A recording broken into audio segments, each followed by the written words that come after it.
By the way, guys, because I'm super smart, I forgot to turn the audio levels back on, so now they're actually on, and people can hear us talk.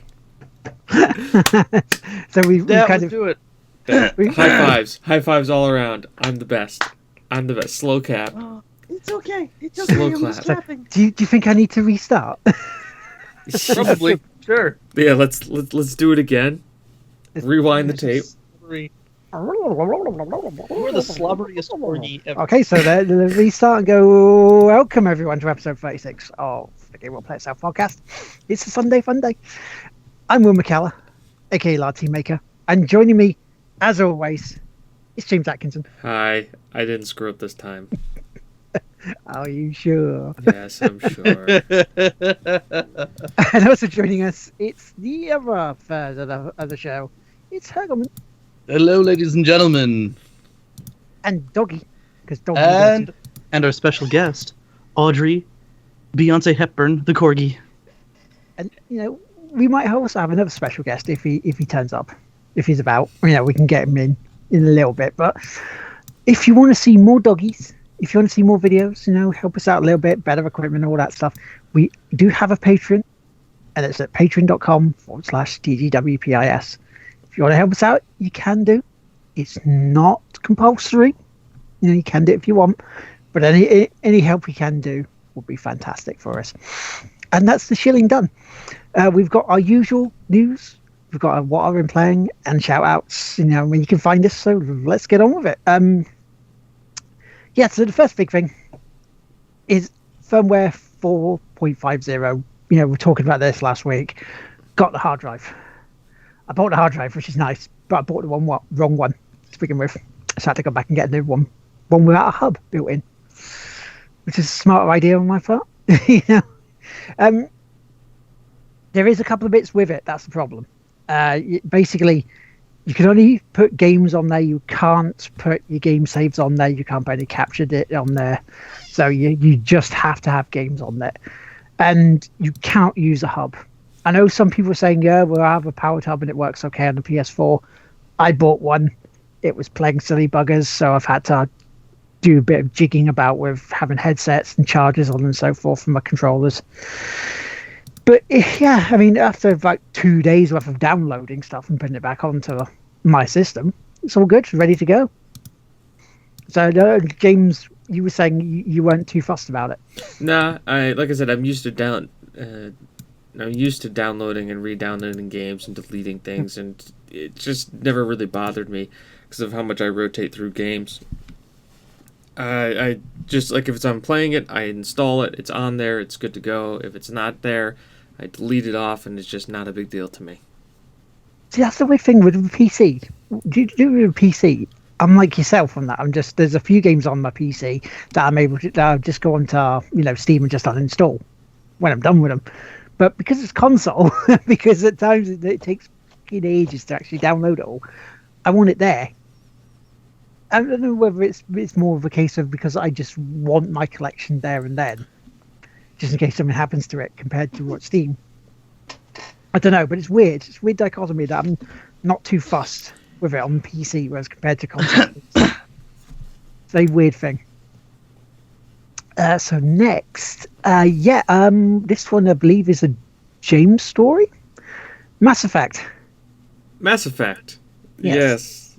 Yeah. Mass Effect came out on live, or like the 10-hour trial, which is basically the first 3 hours of the story mission before you start getting to spoiler territory, or basically anything that they've shown you already in any of the trailers. And then you can play the rest. You can play multiplayer if you want. I haven't touched multiplayer yet because it's a multiplayer aspect to a single-player MMO or a single-player RPG experience. How well do those usually work out? Anybody play the Mass Effect multiplayer? Anybody? Bueller? Apparently it's been pretty decent. Coming from some of the people I tend to hang around, but I don't know about this game's multiplayer. But I know that Mass Effect 3's multiplayer was actually pretty solid. Right, and well, I've played a bit of it, and I think the story element is about the faces of the game, if I'm not mistaken. About how like the first part of the game, people are doing weird things, like really bug-eyed, or like really like lips moving in weird directions and not talking right. Basically, all the human characters. Most of the aliens are fine because alien biology and blah blah blah. You can get away with it by setting its alien features. Yeah. Yeah. Yeah. that's That's the easy exactly way of it. dealing with it. It's going, wow, yeah. I mean, they've been getting out of cryostasis. I mean, there's two ways there. Bish, how you doing? It's not really ungodly. It's about noon for us and like what, 5 o'clock for you? 4 Four. o'clock at the Or, moment. right. Because we're back. We're back an hour. Yep. But You decide to catch up with us. Well, for an not hour. back an hour, I should say. I like to look at it this way. So remember, it's supposedly the facial expressions in Mass Effect get better the deeper into the game you get. So if you want some, there's two ways for you to fix it. All right. One is you turn the helmets on in the settings. Right? You just turn the helmets on. So whenever they're just in their helmets, and there you go. The second way is to just remember this. Alec Ryder is just come out of a 600-year cryostasis. Or Ryder, I should say. Alex, your dad. But with the character you play, Ryder, just came out of 600-year cryostasis. Since you are playing him as his point of view, the drugs haven't gotten its way out of the systems yet, so he's having mild hallucinations, and that's why everybody's faces are all screwed up. He's just hallucinating. Well, you could say because the way he was talking as well, like because his faces need to warm up because it's still a bit frozen. Yeah. So you sure you can get away with that? But what about their dialogue? Is that also can you say that as well because of the way, It the way feels, his some brain's of trying to it process feels it? a little forced at times. But as we and you were talking about, Will, a little earlier, like, it's a space opera, right? Yeah. Sometimes space operas, especially when you're having like these large, grandiose scale space operas, like some of the dialogue is going to fall a little bit, and some of it's going to be good. The big thing you have to remember here is that, like, I can tell, and I'm pulling up the image of it right now. I can show you another The word. space opera. Yes, the world, but this is another space opera where had stilted dialogue, but yet is a fan favorite of most. And there it is right there on the I screen. don't recognize that title. You don't recognize that title? No. No. It must be something really indie. Yeah, it's pretty indie. It's old school. It's definitely very retro. Very retro. Yes. Yeah. I vaguely know it. Yeah. So, a space opera with some stilted dialogue and even some weird facial expressions at some point in times, too. So, but that one, that tended to do pretty well over time. So, granted, But like, just not able to shoot right in Mass Effect, or are they able to hit you? that's the thing. No, the enemies can't hit you, and I have to say, by far, like, when you're like not dealing with the story elements, the combat is probably the most fun I've had in any Mass Effect. It's like where 3 was kind of like, it felt like a Gears game.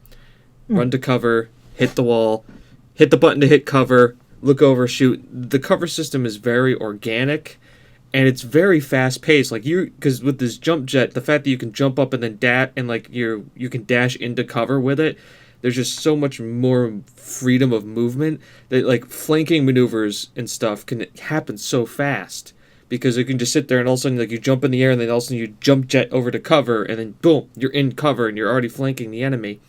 And once you get your combos set up, like being able to like throw light people on fire and then explode it, or have one of your allies explode it, it feels like a normal skirmish. Where like 3 and some of the older Mass Effects, they felt like long drawn out firefights.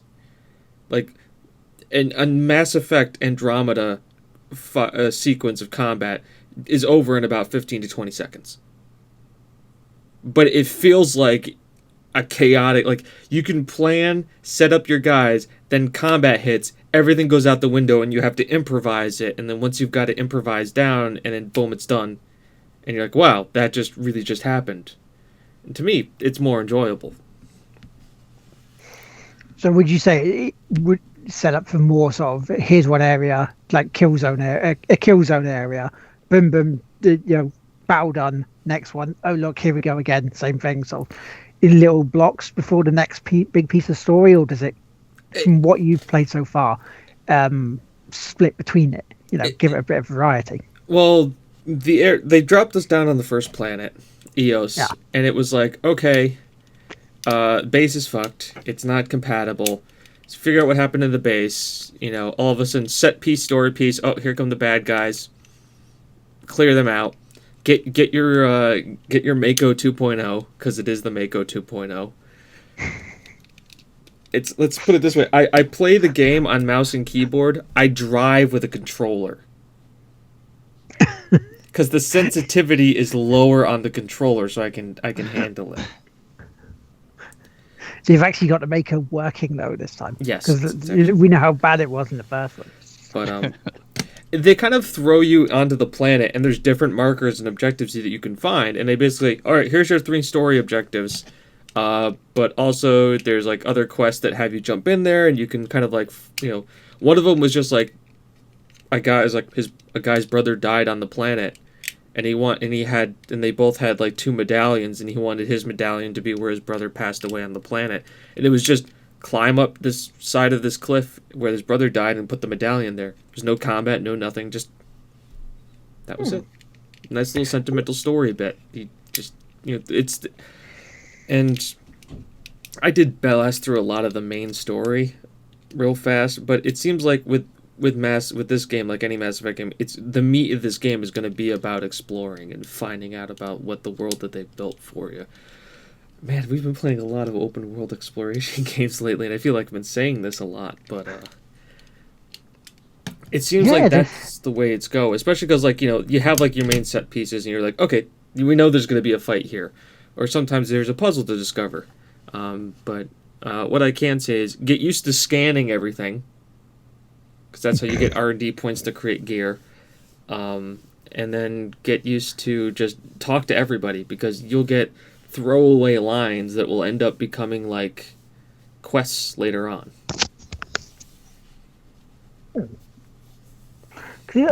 That's the thing with the open world stuff. I mean, if you look at the stuff we've been playing of late, we're streaming of late. We've got Red Dead there. We've got Rise of the Tomb Raider with Geo. I mean, that's fairly open still. We've got Mad Max. Horizon, Mad Max. Mafia 3. So you've got a load of that. Borderlands too, yeah. Yep. Also, with you, Chris, as well. We also have had Subnautica, No Man's Sky. I haven't been streaming No Man's Sky though. But you've been playing it, and I know you've been playing it. So. Well, yeah. I'm not going to deny that. It's just like we're doing a lot of open world stuff at the moment, so it's going to be a lot of things. Bish asks though, has open world has its day? I was starting to think yes until Horizon and Zelda. Yeah, and the thing is too, there's a lot of post-apocalyptic open world too, because Zelda was very much a kind of a post-apocalyptic open world game. Their focus was a lot less on like the magic of things, and that there's technology so far advanced that you don't understand it. That was their whole shtick with this Zelda. So I'm not sure it's had its day. I mean, it will certainly rear up again big time when Red Dead Redemption 2 comes out. Oh, open world is it's going nowhere. The sheer use of it is far too strong in a game. Open world is pretty much never going to die. If anything, it's just going to get more prominent. The one thing I will say though is Ubisoft need to change their open world strategy, because the cookie cutter thing they're doing has got me really fucking bored. Use the same map. Not really the same map as such. Basically, what it does is you go to a part of the map. You go to like a watchtower of any sort to try and unlock the little small area. You find bits in that area, like collectibles to do. You go through that. Next bit. That then may unlock a story mission to do it. Yeah, they turn it into a formula. Yeah. And it's... And they just what they need to do What they need to do with like some of the collectible bits is change the collectibles from one area to the next. Change something different for it, at least, because that's one of the big things that's putting me off of Wildlands. It's just they're doing the same bit. You have to unlock stuff to get through to the main mission, and it's just it's ad nauseum. And I think we're past that. Hey, Punisher. And Hello. I think you agree. Like, I think, Metal Gear, I think, would be a great open world game. The problem is, we've talked that to death. Hideo Kojima, Konami, butting heads, just not giving a shit about the project anymore because he's being fired. I think that's the problem with that game. But to speak on what Will was talking about with like the formula, as somebody who played Horizon, kind of followed that bit of that formula. There was like climb the tall neck to unlock the map to see where collectibles and stuff is, but speaking on Chris about the organic experience, it didn't feel like that's what I had to do. I could get lost in just exploring that world organically and coming upon this stuff. I didn't have to feel like I'm tasking myself to do this. And also the fact that it littered the world with such interesting creatures, and the fact that like traveling was dangerous in that game. Like you could fast travel, but just walking from like a camp to another camp was dangerous, and like, you couldn't just like walk down the trail because all of a sudden this huge metal monster will pop up out of nowhere and start attacking you. Like those kind of moments made me feel like I was in a live world that was out to trying to get me, and I needed to find ways around this, and it made you think about where you're going, how you're going to get there, and am I going to do this? Does this quest pop up here that I maybe want to go into? And I think that kind of creation, and also a good story driving you to get to those story missions, will help you kind of overlook some of the formulaic design. Yeah, because even with like a bit of Far Cry, you Thank can you, buy Bridget, maps. You can buy maps for all that bit. So it's like it's so you can look for treasure if you want. You can look for the bits that you need that you can do off the beaten path. But then it gives you that choice of doing that, whereas you can just stumble across them and go, "Oh, I was looking for this." To answer your question, yeah, just this week. I was going to say, to answer your question. But yeah, like an organic flow for the open world is really important, and I've playing through Syndicate. It's not organic at all. It's very artificial feeling, and like the best thing that I do to make those games feel better is I avoid those points, like the plague. I just don't go up onto the towers, and I don't do the scans. I just go and I do everything on my own without it. And there's always an inclination for it to go, hey, you should go check out that. The game is always like, hey, look, it's the eagle spot. Look, go, use your eyes. No, I don't want to. No, you should go do that. And it's so I get it with Ubisoft doing that. And they definitely need to make it more organic. Or here's the thing, more importantly, have things that pass you through regions more organically too. Like, instead of having a path, like if you can just go anywhere at any point, period, end of story, then there's almost too much freedom in a sense.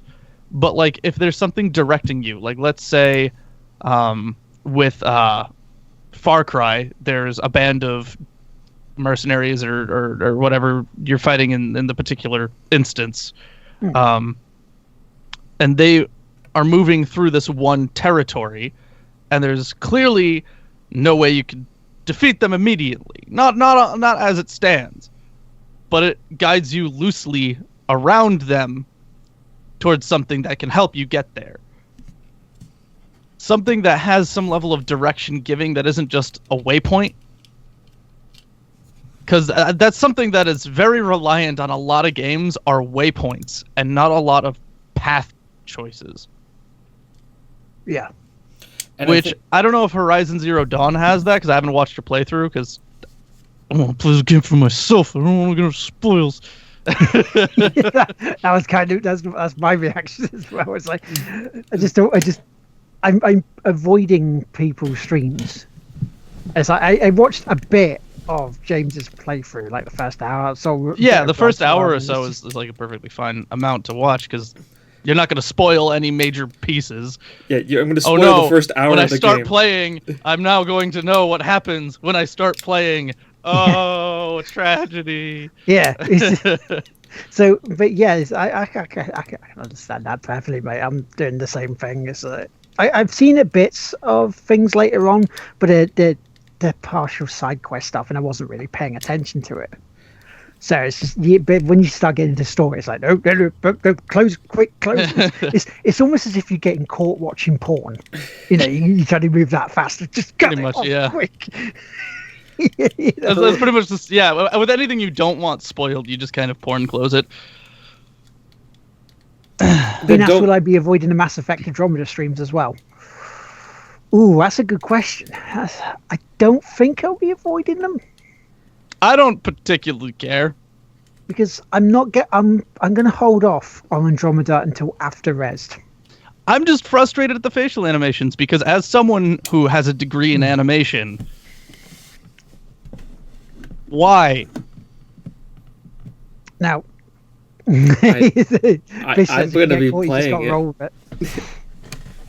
See, here's the thing. This is what we were discussing during the Sunday service earlier. It sounds like the team that originally did the first 3 are not the ones working on Andromeda. They're working on a secret project. They're doing something different. Yeah. So that could be why the animations are off compared to the others. That's not an excuse. Not an excuse. Not an excuse. You're a AAA company. You have the resources to find good animators.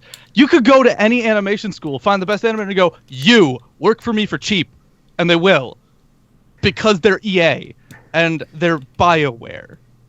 And to be devil's advocate and actually agree with yourself on that, but why didn't they, if they saw this was happening, why didn't they just get people that worked on it before to go, this is how you'll do, why you're doing it wrong. This is why it's gone wrong. Do this.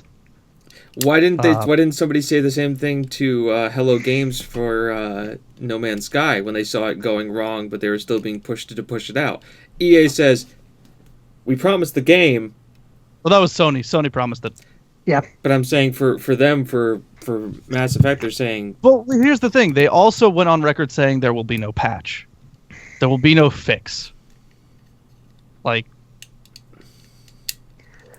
Yeah. And the comment you said about the animation getting better as the game goes on, that is a very obvious indicator that the person who was working on it did not have enough experience to begin with, and that was the case. That's what it seems. If memory serves, they hired on a professional cosplayer who doesn't have animation experience as the lead animator.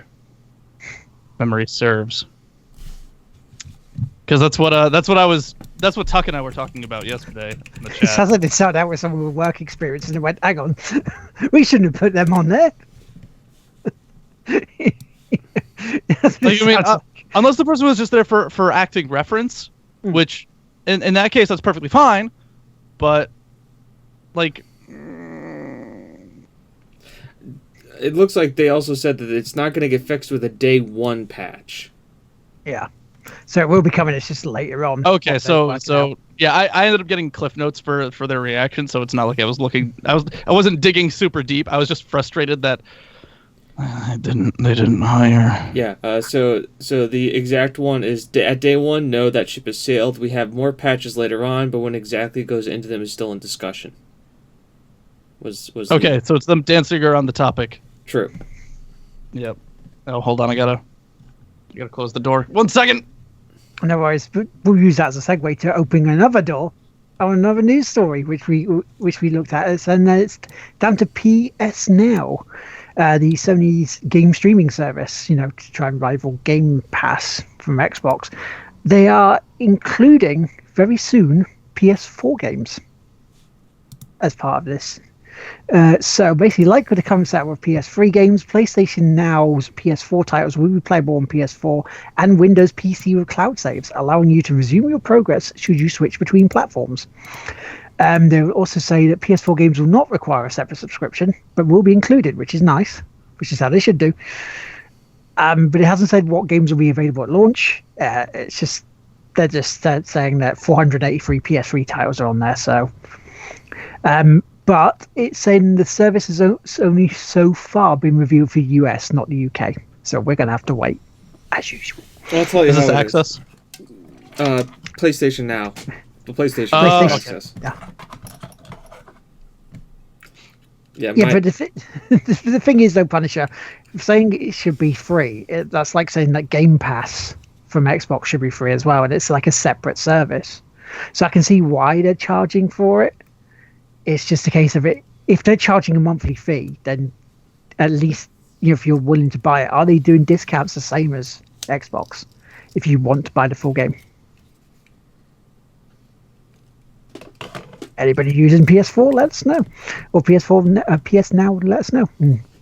I have a contact who is a Sony tryhard, so I'll let you know. We'll talk I'll about ask this them. Sony tryhard. Let's do that, and then let us know when we can get back to you on it. I'm looking at you, Heather. And finally, on the news, again, it's back to James, because James has got some more news about Horizon. I've been trying to help Will out with the news. I know, right? I have stories. It was a short little blurb that came out on Forbes, but Horizon Zero Dawn has shipped over 2 million units, and it's been, I think, widely seen as successful in the critics' eyes and a lot of things. So we've also heard some rumors that they're going to be pushing out some more story for the game at some point. Guerrilla is very happy with how the game has been received. I think critically, I wouldn't say it's a critical darling. I don't know if it's a game of the year contender, especially with the way Zelda went. I think that's the front runner now. But yeah, Guerrilla's very pleased. They've talked about in the coming months probably some story bits coming down from the game. We'll probably see it in DLC, but I think when you get about 40 to 50 hours out of an open world game. If it's a little bit cheaper to get some DLC, some story, then I'm okay with that. Yeah, I mean, if it's anything like the Witcher stuff, and hopefully they will do DLC as expansive as that was, then that's going to be a bargain. Also, Horizon Zero Dawn, facial animations done right. Hey! Really done well. Except the kid. The kid's face is slightly off, and I think Uncanny- it's because yeah, her eyes that's- are too small. Uncanny Valley a little bit on the kid. The kid, right? When she was let's do a starting spoiler, right? When Aloy is 6 years old, okay, because you do play a little bit of that. She looks a bit like one of my friend's daughters when she was 6, and I looked at him and went, "Holy crap!" And even told this to Rob, and Rob's like, "Nah, I don't. Nah, let's have a look." And he went, "Fucking hell, you're right, lads." So they really did that well in that respect. They did the graphically for faces is really, really good in my opinion. It's a pretty game. It's very pretty. If I were to, before we move on to the actual stuff, actually, we might as well move in. We'll segue into it. Let's talk about what we've been playing, and I'll talk about what I've been playing because I beat Horizon Zero Dawn. Beat it. Done. Locked it away. Done. Finished. All 25 episodes. It ended at 25 episodes. So like the player of me and also the completionist in me was happy it ended at a nice number. just kind of rounded off at the 25. Good to know. But the other thing, I have to say, the things that the game does really, really well is audio. The audio for it, just kind of the organic feel of the game, and the soundtrack and the graphics. The soundtrack is beautiful in that game, and especially in the later stages when things start getting darker, because the game really has the story behind of what happened before has this deep, dark, subtle undertones of like what happened, and it's just really kind of, as you find these things out, as things keep moving on, it just gets more and more just very deep and very heavy, and the score really kind of fills that out. So if you haven't played it and you're going to play it, I can recommend it as somebody who played about 30 hours of it through to beat the story. If you are not sure about it, we have a ton of wonderful videos on the YouTube where you can actually watch it. I do it commentary free, mainly because in a game like that I don't want to ruin the story, and I can't recommend it enough. Really, it's a great game, especially if you like those sci-fi things. What other games I've been playing? I have a lot to talk about. I streamed Borderlands 2 with Chris. We're slowly, and Doggo. And Doggo. And Gary. Gary was the other guy for a little while, right? I don't know. Someone else. It was the psycho who joined in. It was the class, told he just psycho. wasn't I a don't literal remember what their psycho. name. I think it was Gary. King Great Gary or something like that. So that was a ton of fun. We've been doing a little bit more of that. Also, League. Chris has started me playing some League. I don't know. How not to I'm play it. sorry. I'm sorry. I just don't know. It's League. So, and then also Mass Effect. I have Andromeda, and where everybody else is like the facial animation stuff, I'm gonna play it. I'm excited for it. I bought it the deluxe version and EA Access because EA Access made it cheaper to buy the deluxe version of the game and EA Access than to just buy the game outright. I still saved like $5 and was able to play a little bit of it ahead of time. So that was Will fun. you be streaming it? I will be streaming it. Commentary less streaming, or are you going to be your dulcet tones on it? I think it depends if people show up. If people show up, I will talk to them. If nobody shows up, it'll be commentary free because I'm not going to talk over the game just to hear my own voice. I edit enough of these shows and I listen to enough of the podcast that I don't need to hear my own voice enough. But yeah, those are pretty much everything that I've been playing. Okay, I'll jump in next and say what I've been playing. And it's kind of a bit like yourself. I mean, I started Horizon Zero Dawn. Was it Tuesday? It was Monday night or Tuesday. I'm up to about level 19 now, and I enjoy it. But I went back yesterday and I was kind of struggling a little bit with it to get into it properly, and I don't know. I don't know if it was trying to get into the story or not that I was struggling with, because I didn't really do much of the story yesterday. I was trying to do collectibles and sort of side stuff, because I'm going through it like The Witcher 3.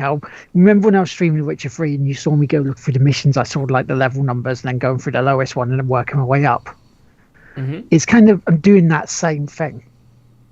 And one of the things I've been wanting to avoid is the Hunter Lodge mission. Yes, I avoided those like the plague. Now, I'm hearing you don't have to get the gold on them. You can do like the bronze bit, but it's still like I just know. To me, they don't fit in the game. It kind of feels like they put them in there as like almost like a score chase. To try and get that, to just put something like that in there. And to me, I just don't think they fit. Story wise, I've opened up a bit. I'm on my way to, again, a city. Okay, I'm not going to be too sort of in your face with what a spoiler of it, but I'm on my way to the city, a city that they're on about in there. And so, some of the beast fights are tough. Yeah. It surprised me still how bad it was. I mean, you can get some things to help you along the way, and then you have to be strategic and remember this sort of stuff. So you can't really go full sort of first-person shooter style and just balls out, because you'll just die easily on there because some of the creatures can kill you in like 2-3 hits if you don't remember to use your health. So is it my game of the year yet? Is it there to replace Resident Evil 7 as a game of the year contender for me? Not yet. Now that may change because I've been hearing Gina and you say, oh, you've got to get through the story. I want to talk to you about this. I want to do this. And this is it's a case of I'm trying. I'm trying to get through it. But it's a big game. I mean, I'm coming up for 20 hours already, and I don't think I've hit halfway in terms of the story at all. I think I've hit maybe quarter. Yeah. So it's kind of like, I'm going to play more of it. I'm going to possibly play more of it after this podcast because I was wanting to play a bit more. So hopefully I'll get through some of it, if not a lot of it this week. I also played another new game this week. Finally, my mate Steve, who is a games developer for some news coming in the next possibly couple of months. We can talk to him about it. A game called Sanctum. Now it's like a tower defense game, but what it is you have this grid that you can place blocks and cubes on. Okay. Mm-hmm. Now in these cubes you can place weapons like miniguns, you can drones. So you have it feels a bit like a Pixel Junk Monsters in terms of its style of how you do it, because you have waves of these oncoming monsters. They have to go to like this portal and try and destroy it. So you have to defend that. Now the way you can build the grid up, you can build it up so you can have like a killing alley, so you can funnel them through, so you can have all these machine guns and things piling onto them. Now, but some of the actual creatures you can't hit them dead on, so you have to move behind them. And in terms of difficulty, if you go for higher difficulty, then they actually come at you rather than just trying to get to the portal bit. So it really, really can kick the crap out of you. I mean, the first time we failed miserably on it, but then we tried it again and we actually worked out what we do, because there's a map where it splits you up. So you have a section, your mate who's on there has a section to deal with. And yeah, it can be quite tactical because you don't fully know what wave you're getting, whether you're getting completely aerial or mixture of both aerial and ground. It looks quite good for a tower defense game it's not too great in terms of graphics, but the second one apparently is even better. I believe I have both of them. Yeah. See, I mean, if we want to do it at some point, we can do a dual stream of that. It's not a problem. Yep, I have both of them. Excellent. Cool. So that's a game we can do for a potential stream. Yes. Right, what else did I play? I played some more Mafia 3, but I wasn't too happy with Mafia 3 because it's getting to that point where El Waster said to me, I will hate the game after a while. And I can see why. Because it feels, even though it's not Ubisoft, it's a cookie cutter almost in terms of collectibles. Even though there's a glitch on one collectible that I can't actually get.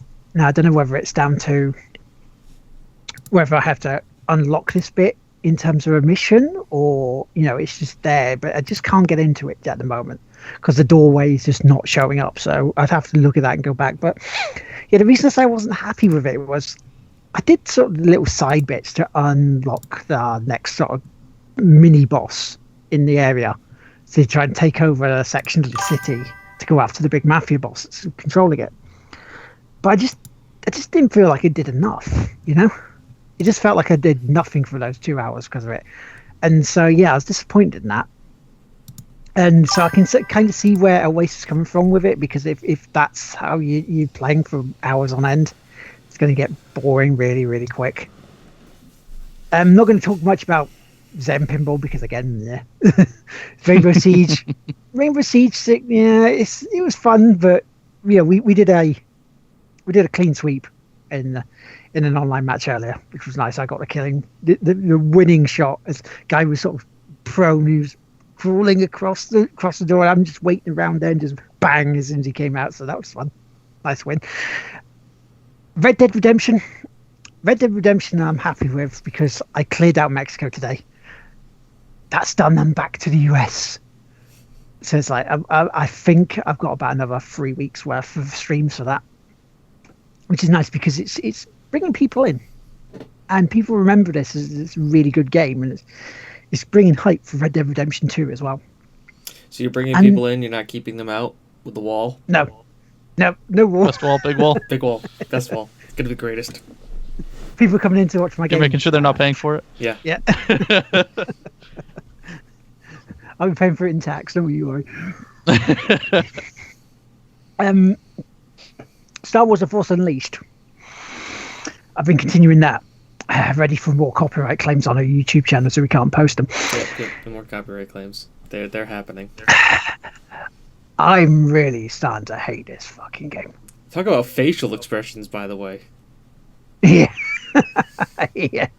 I really, really started to hate this game. I mean, you can go through it quite easily by avoiding stuff, but I'm on to...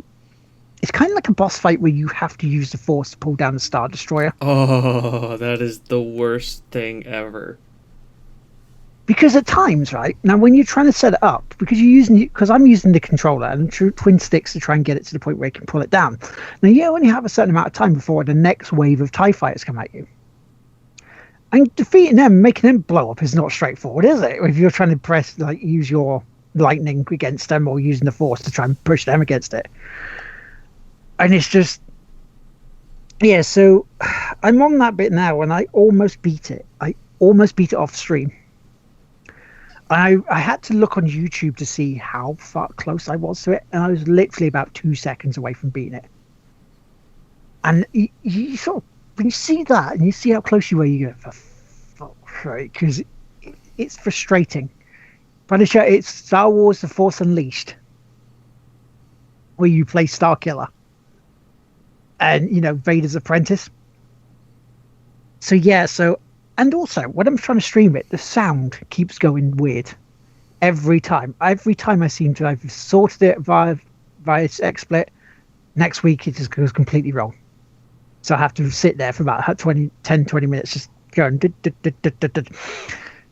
See, you say that, Punisher, that part was easy, but when it glitches out on you, and so you're adjusting it and it doesn't click to go to do the dual pull down on there, if you're not playing it on easy, it can be bloody awkward because it just doesn't want to sit right. So you have to start adjusting it yourself. But it's supposed to let you know when you're supposed to start using the Force to pull it towards you. It doesn't always bloody do that. So that, I'll be glad when I've done that, even though I've got the DLC to do it, and hopefully the second one's better, even though Curtis says it isn't. Finally, the bit I played this week was Rocket League. And... it was quiet this week, but on the community event, it was a bit quiet, which is a shame. I mean, we did have myself, Carl from the Band of Gamers podcast, and Beanie, or Beanhead himself. We were kind of sucking. We were kind of sucking up on it. We just weren't performing as well as we could do. But the reason I'm mentioning it still is because on Wednesday there's the drop zone mode that's dropping on Wednesday. So what I'm going to do is when it has updated and it's on there, I'm going to stream that as soon as it's out. So if people want to join us, go ahead. We'll have some fun with this, because what drop zone is the ball will land on the opponent's side of the pitch or your side, and it'll create hexagons, and they'll fall away. So if the ball hits that part again, the team scores. Now you might think, hang on, how are you supposed to defend about that? Wouldn't your cars fall through it as well? It's like, no. Thankfully your cars don't, so you're not going to be awkward trying to jump over everything to try and land on the parts of your pitch that's still there. So I'm looking forward to playing that because it looks fun. And that's pretty much what I've been playing. Chris, what have you been playing, mate? I've been playing Binding of Isaac, Enter the Gungeon, League of Legends, Borderlands 2, Subnautica, No Man's Sky.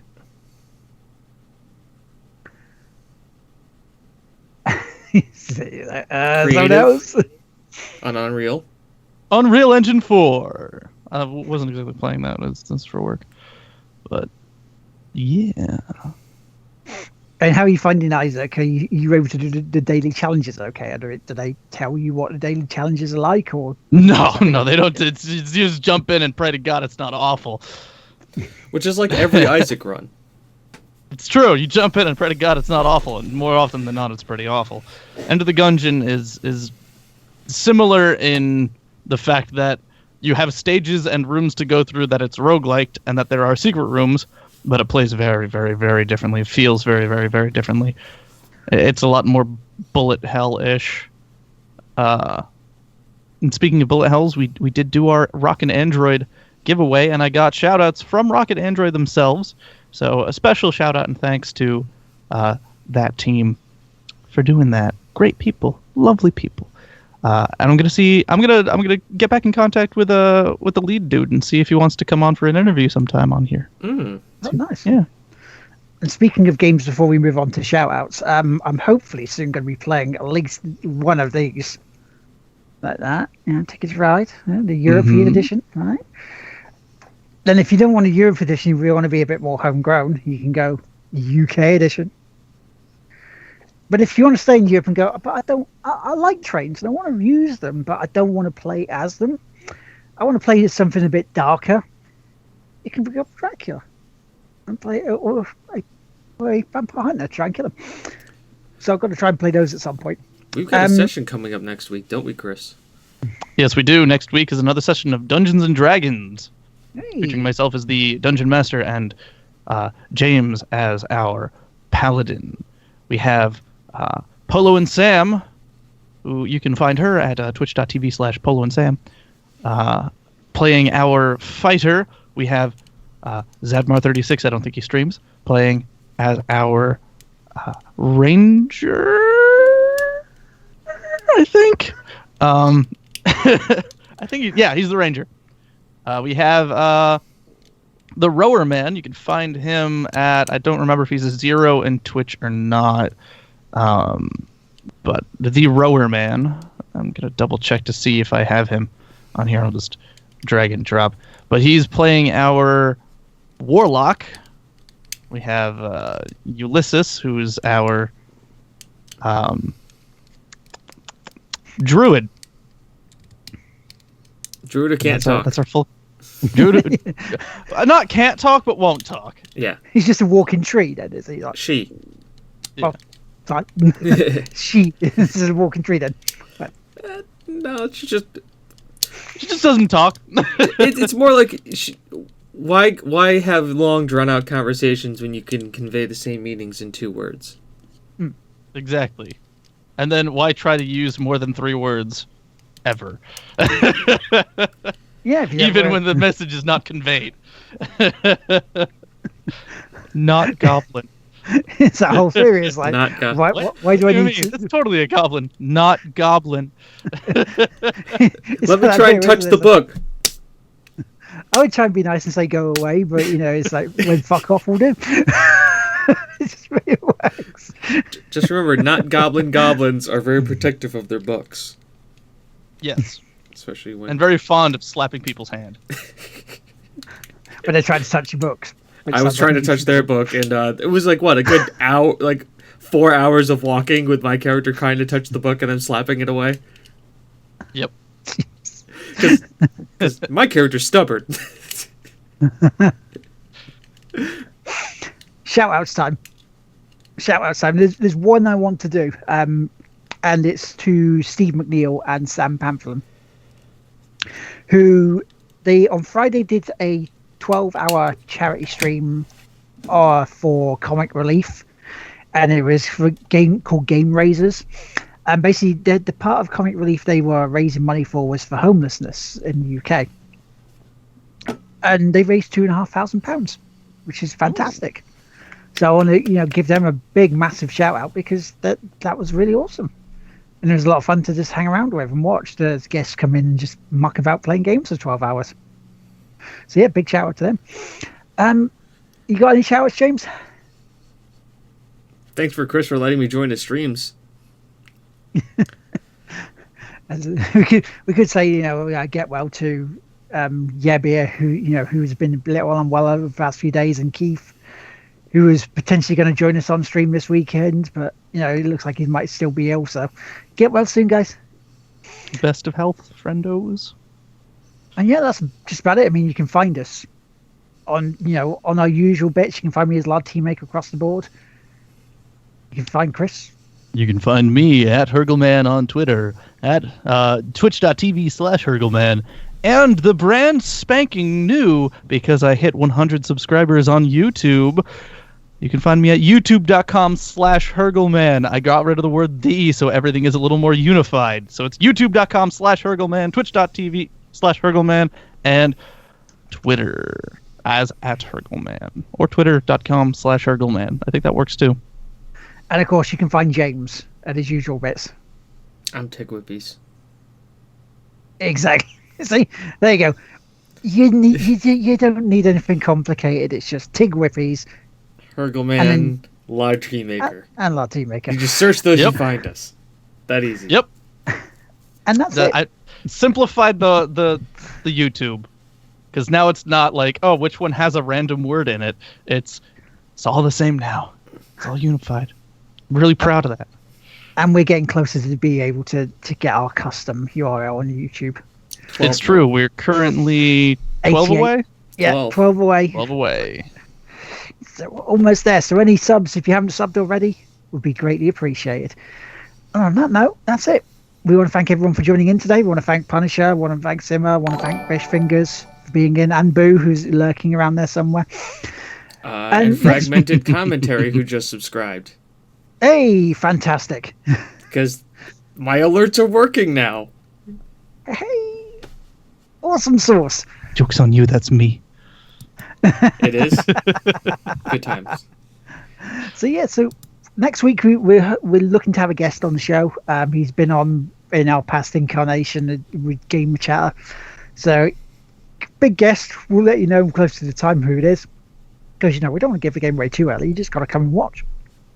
And that's We don't do spoilers. exactly. No spoilers on this. So that's it. Goodbye. Goodbye, everybody. Ta-ta. So, guys, I want to talk to you about Horizon Zero Dawn.